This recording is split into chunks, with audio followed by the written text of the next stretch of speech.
For more on the key races this election season, let's bring in 917 Strategist founder and president Sarah Selip and Democratic analyst Ari Aramesh. Guys, thanks for joining us. Thanks for having us. Sarah, I'll start with you. These polls are showing a closer race in New Jersey. Do you think that there's a real chance here that a Republican comes out on top? Honestly, yeah. It just with the amount of energy that you're seeing, Chitterelli really is the guy here. People are sick of the kingmaker candidates like Mikey Sherrill. And honestly, at that place, you need to look at what is going on. Crime is such a big deal. Cost of living is a huge deal. And so New Jersey is actually the 11th most expensive state in the country. So that is really, really important. We need to look at the pain in the pocketbooks of the American people, not necessarily all of this joking that Sherrill's doing on the national stage. Ari, let me ask you just about the politics of the state.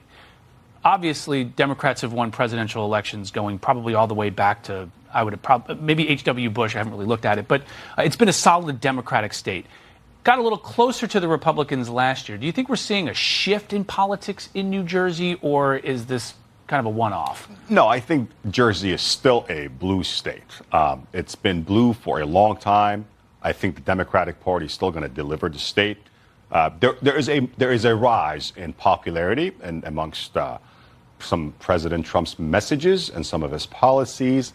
But again, looking at the New Jersey sort of history of New Jersey sort of voting record and political demographics and so on and so forth, I still think this is a solid blue state.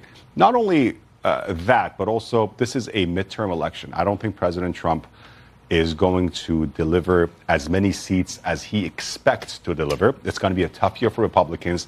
Having said that, do not ever underestimate some of the left-wingers in my party to miss an opportunity.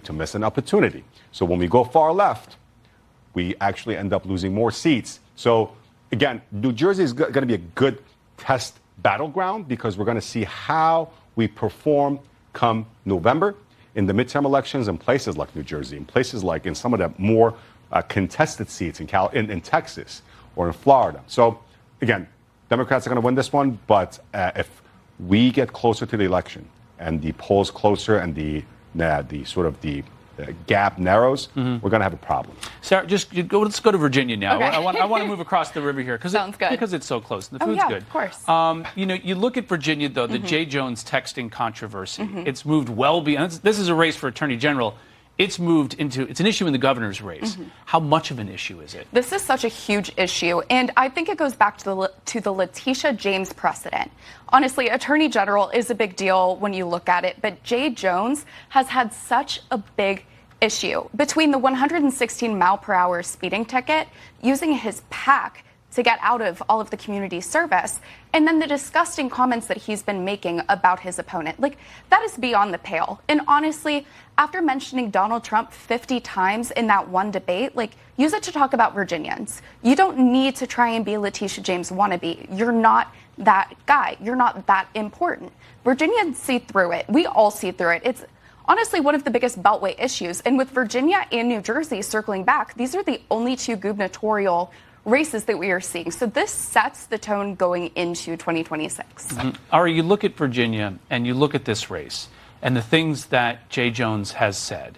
And most statewide Democrats, including the candidate for governor, have refused to call for him to jump out of the race. Do you think it should be just a slam dunk? I know early voting has already started, right, and you would be conceding the Attorney General spot in that state. But is this something that's become bigger than that? It's become bigger than that. And again, Virginia is one of those places where, let's pull back. First of all, about nasty comments. I mean, when it comes from the MAGA wing of the Republican Party, they don't get to complain about nasty comments. The king par excellence of the nasty comments is sitting at 1600 Pennsylvania Avenue. So let's not just go there. Having said that, I think, again, Virginia is one of those states that, all things equal, it's going to deliver blue candidates and it's going to deliver on a blue ticket. Now, we've had off years. We've had situations where you've had unpopular Democrats or you've had issues such as sort of hot social issues. We had the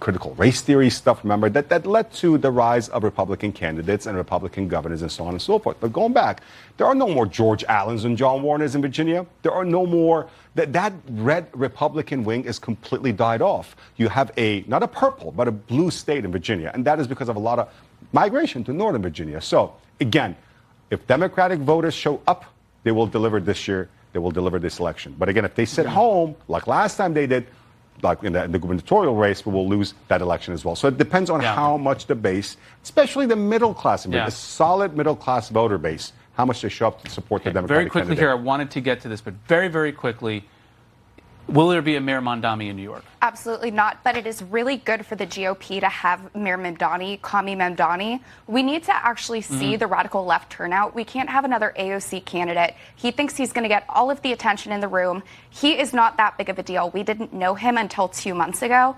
We need to get him either in to make the money, win the races, or we need to get him far out. All right, very quick, in or out? I hope not. But again, what a genius that we run a symbol of corruption, Cuomo, and a guy who wants to socialize lettuce. And that's how we lose elections in places, including New York for that matter. Guys, thanks so much. The political panel coming up.